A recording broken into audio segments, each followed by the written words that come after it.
Vous pouvez applaudir le ministre Éric Lombard et Marie Bizot, s'il vous plaît, qui viennent à nos côtés.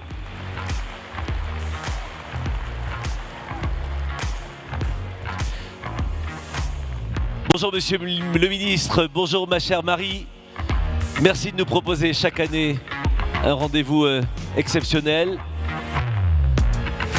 On va laisser quelques instants nos amis photographes s'installer. Mesdames et messieurs dans les tribunes, je vais vous inviter à vous asseoir s'il vous plaît. Nos joueurs sont prêts pour leur échange de balles, certainement. On va vous demander un peu de silence s'il vous plaît dans les tribunes pour respecter ce qui se passe sur scène. Chère Marie, c'est à vous. Monsieur le ministre, soyez le bienvenu. Merci Nicolas. Monsieur le ministre, bonjour. Bienvenue sur cette scène de Roland-Garros. Et bonjour à vous tous par la même occasion. Alors, un contexte un petit peu particulier en cette semaine de rentrée. Le Premier ministre le martèle depuis le début de la semaine.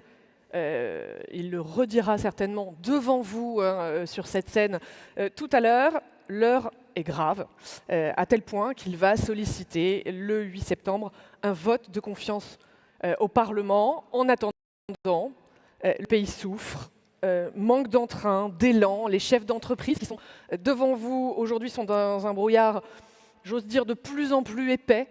Le risque est à nouveau un pays à l'arrêt. On l'entend depuis 2 jours dans les couloirs de Roland-Garros. C'est comme l'été dernier, mais en pire. Une fois qu'on a dit ça, j'ai envie de vous demander, Éric Lombard, pour introduire notre discussion, peut-être qu'est-ce que vous avez envie de dire à ces chefs d'entreprise en quelques mots avant qu'on commence à débattre tous les deux. Alors je vais commencer avec trois points. Le premier point, c'est un très grand merci. Et j'entends ce que vous dites. Moi, ce que j'ai vu, c'est que les entreprises françaises, cette année, sont en train de délivrer une performance remarquable. Je veux rappeler qu'au 2e trimestre, vous avez fait 0,3% de croissance, 3 fois plus que la moyenne européenne. Et je veux dire qu'au mois de juillet, ce pays dont on dit que ce n'est pas un pays d'entrepreneurs, ce qui est évidemment une ineptie, a battu un record. Au mois de juillet, 100 000 entreprises nouvelles ont été créées. 100 000 entreprises nouvelles ont été créées. Donc moi, je veux vous féliciter, vous remercier de votre énergie dans un moment, effectivement, où, oui, il y a eu la censure, il y a les tarifs, il y a le 8 septembre, mais merci de continuer à avancer. Vous pouvez vous applaudir. Vous pouvez vous applaudir. Mon deuxième point, cher Patrick, merci. Merci parce que depuis mon arrivée à Bercy, on a, comme disent les diplomates, des relations franches et directes. C'est extrêmement précieux, c'est extrêmement utile. On se parle tout le temps. Lundi d'ailleurs, je ne sais plus ce qui s'est passé lundi, mais enfin, tu m'as appelé en disant, bon, bref. Donc cette qualité de relation, elle est essentielle. Et d'ailleurs, avec Patrick, on a élargi en créant un conseil des entreprises avec les autres fédérations patronales. Et ça, c'est très précieux. Et puis mon troisième point, c'est qu'il y a 3 fatalités historiques, parce que vous comprenez que je veux commencer sur une note positive. Il y a 3 fatalités historiques que nous avons traitées depuis 2017, depuis l'arrivée du président à l'Élysée. La première fatalité, c'est le chômage. Enfin, le chômage, pour beaucoup d'entre nous, a été le défi de toute notre vie d'adulte, notre vie d'entrepreneur. Je rappelle au passage que j'étais chef d'entreprise pendant 21 ans, dans des entreprises qui étaient internationales, qui se sont développées. Le chômage, aujourd'hui, il est à un plus bas niveau historique et cela tient. À tel point d'ailleurs que vous avez souvent du mal à recruter, à trouver, c'est un défi pour l'État, les personnes dont vous avez besoin. Le deuxième défi, c'est la désindustrialisation. Pendant 40 ans, on a eu cette folie de penser qu'on pouvait être une puissance économique sans usine et sans industrie. Je vois Ross en face de moi, je vois Alexandre Sobo. C'est une ânerie et depuis ces dernières années, évidemment, c'est très difficile parce que d'autres pays, notamment les États-Unis et la Chine, sont sur le chemin, mais on se bat pour réindustrialiser et on y parvient. Cette année, à nouveau, on ouvre plus d'usines qu'on en ferme. Et d'ailleurs, j'étais mardi sur le terrain, dans l'Aube, pour soutenir la filière textile, le coq sportif qui a été sauvé grâce à l'aide de l'État. Et ce sujet, il est majeur. Et puis le troisième défi, c'est la technologie. On a raté le thème des GAFA. Mais sur les technologies de demain, on est en pointe. Je rappelle que sur l'intelligence artificielle, chère Clara Chapa, on a au sommet de l'IA réuni 109 milliards d'euros d'investissement sur notre territoire, que sur le quantique, on est dans la course, et donc sur les industries de demain, on est dans la course. Alors après, il y a la quatrième fatalité, et je suis convaincu qu'on va la gérer, c'est celle de la dette. On suit la dette avec ma collègue Amélie de Montchalin. Comme vous suivez vos comptes, tous les mois, on réunit les directeurs de centrales et on regarde où en est l'exécution. Je peux vous dire que sur 2025, on est dans les clous. On sera au 5,4% de déficit venant de près de 6% l'année dernière. Les recettes sont là, les dépenses sont maîtrisées. On a fait 3 plans de refroidissement parce qu'il faut absolument que les dépenses soient maîtrisées. Et je vais vous surprendre, mais je suis convaincu que nous aurons pour 2026 et dans les délais un budget qui va nous permettre d'arriver à 4,6% de déficit et donc d'être dans la trajectoire sur laquelle nous étions engagés. Et je vois que vous avez l'air de tiquer. Alors, on admire collectivement votre volontarisme, mais il y a entre-temps le 8 septembre, Monsieur le Ministre, qui peut éventuellement briser ce chemin que vous commenciez à nous tracer. Et pardon, je vous ai coupé du coup, ce 8 septembre qui peut bouleverser les plans. Oui, le 8 septembre, effectivement, vous m'avez parlé de ça tout à l'heure. Le Premier ministre a souhaité, en amont de la séquence budgétaire, clarifier la situation et demander au Parlement de se prononcer sur la nécessité de réduire nos déficits. Et il me semble que c'est cela qui va garantir que précisément on puisse, à la suite de ce vote, et quelle que soit l'issue de ce vote, et le Parlement évidemment est souverain, continuer dans la ligne qui est la nôtre, qui est la seule qui est possible, qui est celle du désendettement, et j'espère que vraiment ce sujet sera partagé par les partis politiques. Parce qu'à la suite du 8 septembre, et encore une fois, quel que soit le vote, qu'est-ce qui va se passer? Nous allons continuer à construire le budget pour 2026. D'abord, je veux vous rassurer, ce budget, on y travaille depuis plusieurs mois à Bercy, il est quasiment prêt. Les textes seront prêts, et en fonction des décisions qui seront prises, il sera transmis au Parlement début octobre. Mais surtout, le gouvernement en place va dialoguer avec les partis, puisque la réalité ne changera pas, il n'y a pas de majorité à l'Assemblée nationale. Et donc le texte qui sera voté sera le fruit d'un compromis qui sera passé entre les partis du socle commun et les partis de gouvernement avec lesquels nous dialoguons en permanence. Je veux rappeler qu'après les annonces du Premier ministre le 15 juillet, nous avons reçu à Bercy l'ensemble des partis qui ont souhaité venir.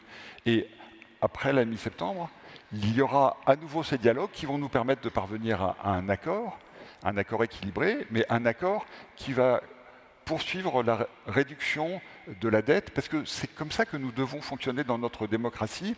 Et qui est le garant de ce processus?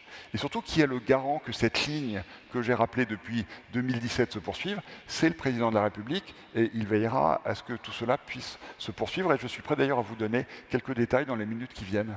Alors, vous venez de nous dire plusieurs choses. Je vais essayer de les reprendre dans l'ordre, Monsieur le Ministre. Donc, vous nous avez rappelé notre niveau de dette. D'ailleurs, je ne sais plus si vous l'avez rappelé, 112% du PIB, de notre richesse nationale. On a des taux d'intérêt qui frétillent dangereusement ces derniers jours. On le voit à l'étranger, les commentaires ne nous épargnent pas. Les investisseurs peuvent-ils, dans cette période quand même extrêmement chahutée, encore nous voir comme un pays crédible, une économie solide, et je vais même oser poser la question, est-ce qu'on est à l'aube d'une crise financière compte tenu des mouvements sur les marchés financiers, boursiers ça, c'est un petit peu pour reprendre votre aspect, voilà où on en est sur la dette. On parlera de la suite après.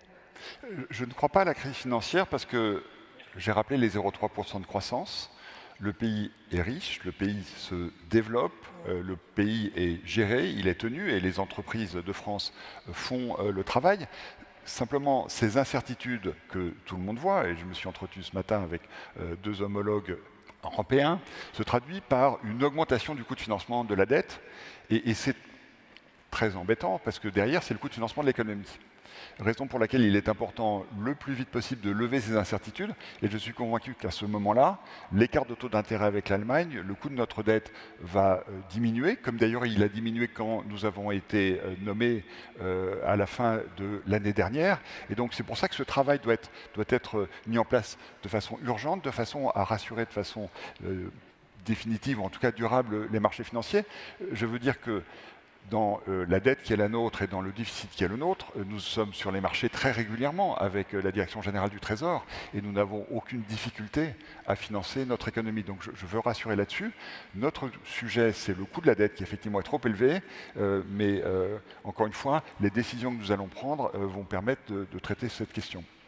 Alors, je renchéris quand même un petit peu. La question du FMI a été un petit peu dans le débat ces derniers jours. Et du coup, je vais vous poser la question de manière un petit peu provocatrice. On le voit depuis des mois, des années, et a fortiori dans le contexte politique dans lequel nous sommes, il est extrêmement difficile de réformer le pays. Est-ce que finalement, le seul moyen, aussi douloureux soit-il, pour qu'on arrive à avancer et que la prise de conscience soit réelle, ce ne serait pas que le FMI arrive chez nous? La bonne solution en démocratie, c'est que nous ayons un accord politique pour faire les réformes nécessaires. Et moi, je veux dire que cet accord, il doit d'abord se faire sur la protection des entreprises. Ce sont les entreprises, c'est vous qui créez les richesses, c'est vous qui créez l'emploi. Et je dois dire que je n'aime pas quand certains disent sur les plateaux, oui, la solution, c'est de plus taxer les entreprises. Nous avons besoin de vous. Et c'est pourquoi, dans le texte que nous sommes en train de rédiger, et je veux le redire de façon très claire, dans ce texte, il n'y a pas de surtaxe sur l'impôt sur les sociétés, sur les grandes entreprises, qui avait été voté dans le cadre du budget précédent et sur lequel j'ai pris l'engagement que ce serait pour une année seulement et pas pour une autre année. Donc ça n'est pas dans le texte. Alors, le crédit impôt recherche est quelque chose qu'il faut sanctuariser parce que c'est essentiel pour maintenir la recherche en France. La transmission des entreprises, et donc le Dutreil, c'est un élément absolument indispensable. Les allègements de charges, c'est extrêmement important. Et donc, c'est ça aujourd'hui qui est dans le texte que nous allons transmettre au Parlement et que nous allons défendre, que cette majorité va défendre. Ce budget que vous nous dites avoir préparé, tout ça commence bien en amont de l'été, on comprend tous qu'il ne pourra pas rester en l'état. Vous venez de le dire, vous êtes partisan d'un moindre effort fiscal demandé aux entreprises pour leur compétitivité, le Dutreil, le CIR, taxer les riches plus que prévu, ça n'était plus d'actualité.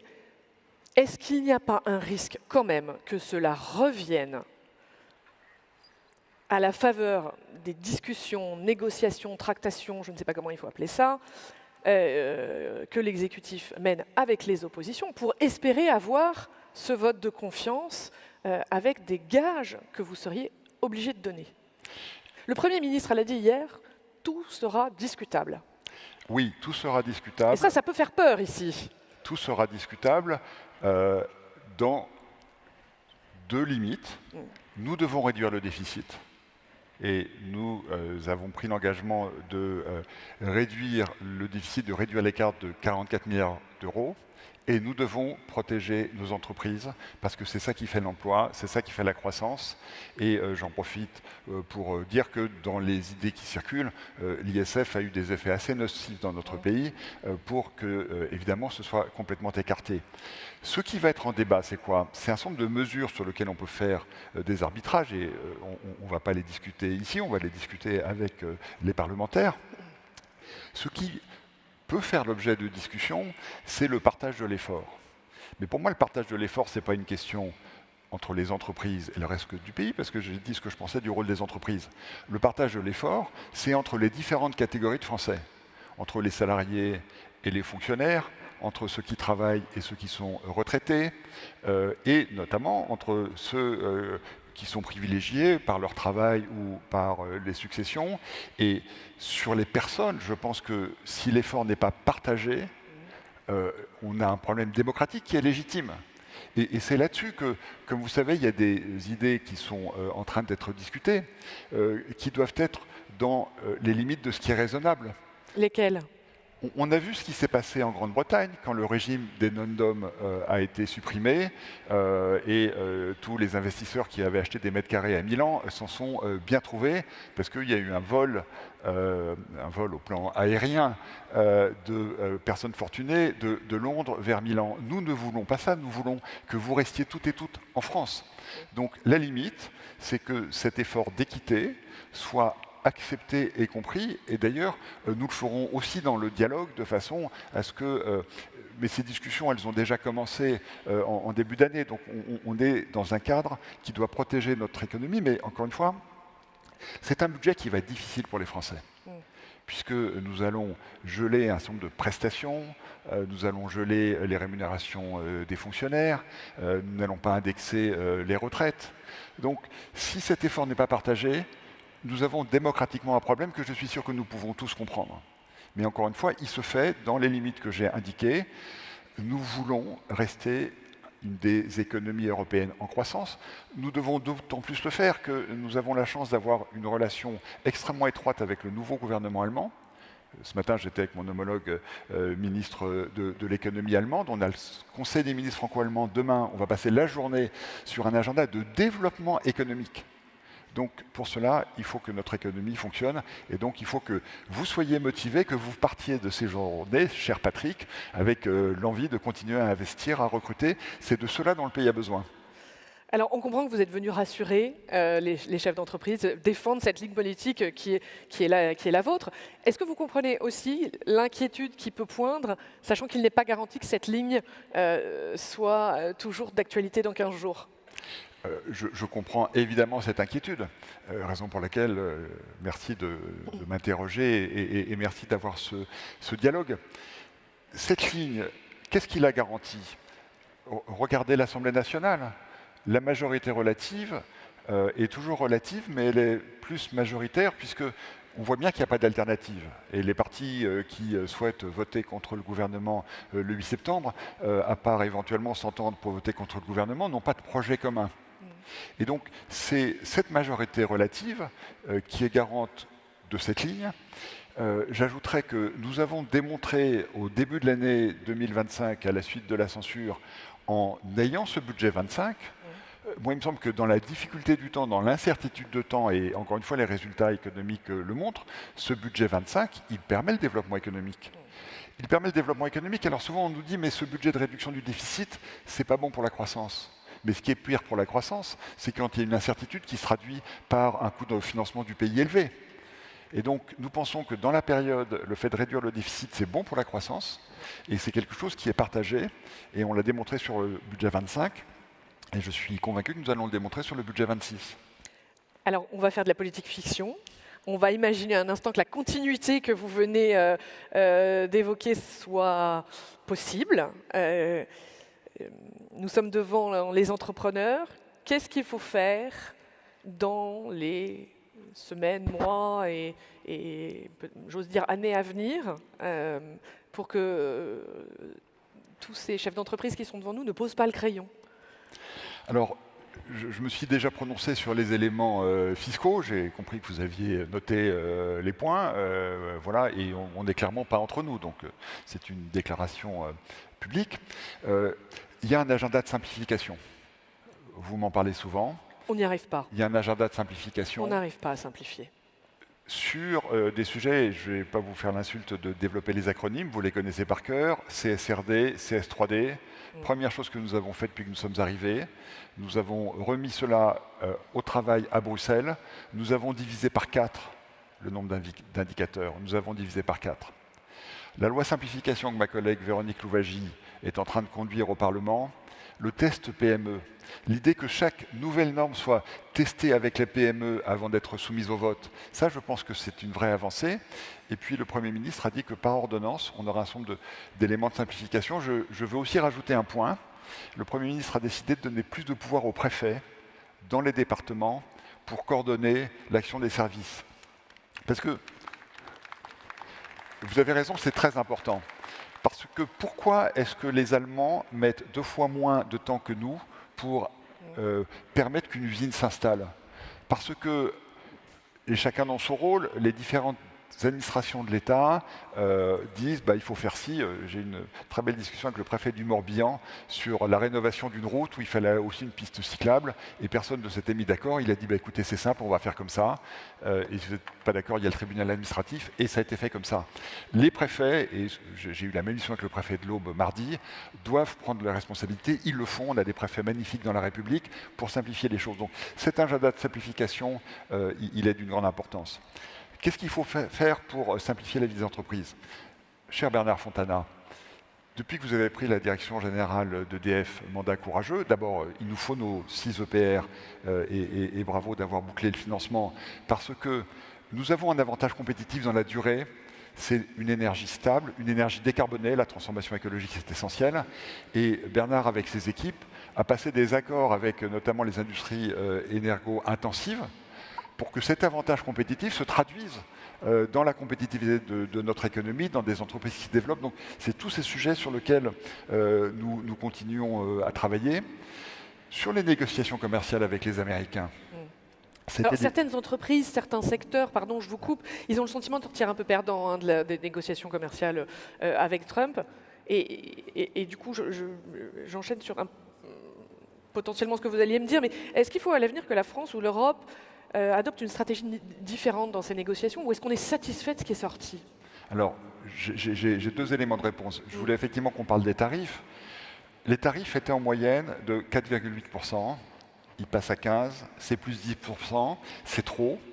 Mais on était dans une offensive où nous étions attaqués par les États-Unis d'Amérique.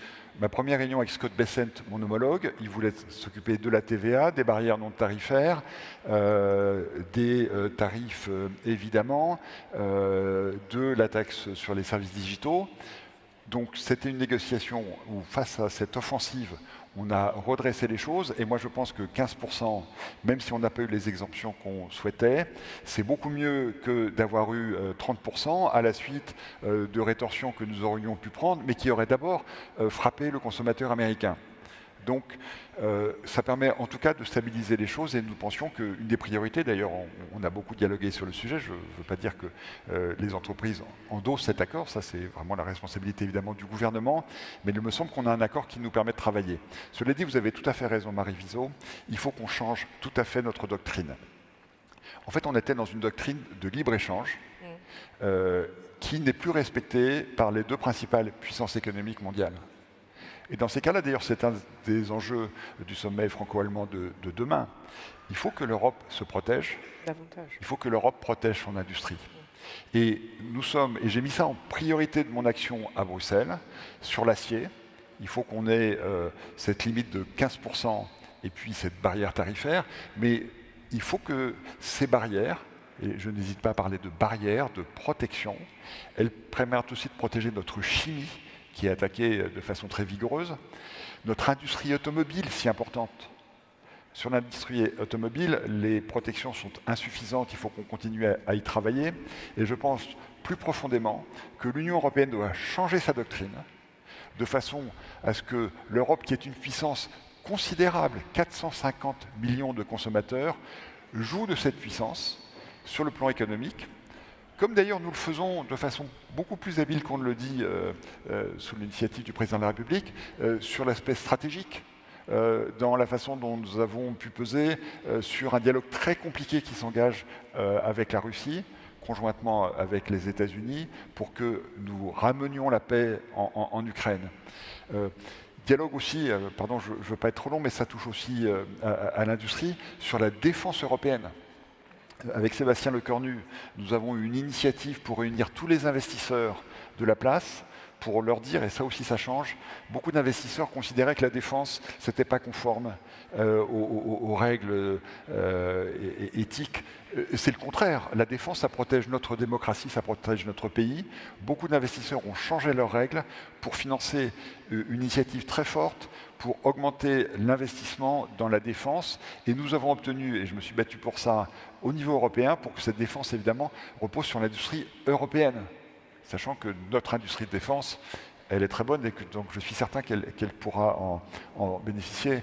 Je ne sais pas pourquoi, Ross, tu souris. Mais il y a beaucoup d'ailleurs de PME qui sont derrière. Donc, en un mot, oui, nous devons changer notre doctrine et nous y travaillons sous l'autorité du Président de la République et du Premier ministre à Bruxelles et demain avec les Allemands. Alors pour boucler et brosser un petit peu tout ce qu'on vient de se dire, vous nous avez donc rappelé que vous aviez lutté contre les fatalités françaises, je crois que c'est le mot que vous avez utilisé, qui était le chômage, début de réindustrialisation et d'inversion de la courbe du déficit. On sait aussi que tout ça nous a coûté très cher. Et le président de la République l'a dit aussi, après avoir beaucoup dépensé, il va falloir beaucoup économiser. Le pays a perdu l'habitude de faire des économies. Comment on inverse un paquebot lancé à grande vitesse ? Avec beaucoup de calme, beaucoup de détermination, et il faut mesurer l'effort qui est demandé. Il y a deux façons de voir les 44 milliards d'efforts qui sont demandés. Il y a une autre façon de le voir, qui est de dire que les dépenses publiques de notre pays, qui représentent 1700 milliards d'euros, 57% du PIB, c'est 10 points de plus que la moyenne européenne, c'est 270 milliards de plus, 270 milliards de plus que ce que dépensent, proportion gardée, nos partenaires. Et ça représente pour le budget que nous proposons pour 2026, 30 milliards de plus. Mais la question, c'est que sur ces 30 milliards de plus, il y a un effort de défense, il y a l'augmentation du coût de la dette, il y a la contribution à l'Union européenne. Et donc on voit bien que si on ne maîtrise pas ces dépenses, c'est notre souveraineté, notre indépendance qui va être mise en cause. Et c'est pour ça que le Premier ministre, à juste titre, tient à ce que cette explication ait lieu devant les Françaises et les Français. Et donc, nous devons très méthodiquement travailler sur la maîtrise, notamment de notre modèle social, parce qu'en réalité, c'est quand même l'État qui a fait une bonne partie des efforts, sur la maîtrise de l'ensemble des dépenses publiques, et le faire dans le dialogue, qui est la seule façon de parvenir à un accord. Moi, je répète, pardon, mais je pense que c'est important. Nous sommes parvenus à un accord sur le budget 25 avec cette Assemblée nationale et il faut que nous arrivions au même résultat sur 2026 et nous pouvons le faire. Il faut que nous ayons un accord avec les collectivités locales. Il faut que nous ayons un accord avec la sécurité sociale. Et le dialogue est le moyen qui permet d'ailleurs aux autres pays d'avancer. Et moi, je suis très confiant sur notre capacité à le faire parce qu'avec tous les atouts que j'ai évoqués au début en termes technologiques, puis la force, votre force, on compte sur vous pour tout cela. D'ailleurs, si vous pouvez passer les messages à vos élus, ça va nous aider dans les moments qui viennent. Je me permets de faire appel à un ami. Voilà, passez ces messages. Nous avons tous les outils pour que notre pays soit un des pays leaders en matière de développement économique, dans l'équité, et dans un rôle où on n'a pas assez parlé de ça, on n'a pas assez parlé de décarbonation, mais qui nous permettent aussi d'avoir une économie décarbonée et d'être dans l'agenda 2050 d'une économie zéro carbone. Tout cela, si les Françaises et les Français le souhaitent, et c'est à eux à la fin de décider, c'est ça la démocratie, eh bien je suis convaincu que nous pourrons le faire. Et encore une fois, merci de votre engagement, merci de tout ce que vous faites. Et tous ces arguments, vous espérez que vos opposants politiques les entendront lundi prochain. Merci, Monsieur le Ministre, d'être venu nous exposer tout ça. Merci à vous. Merci beaucoup, Monsieur le Ministre. Merci, Marie Viseau, également pour cet entretien. On va poursuivre dans un instant.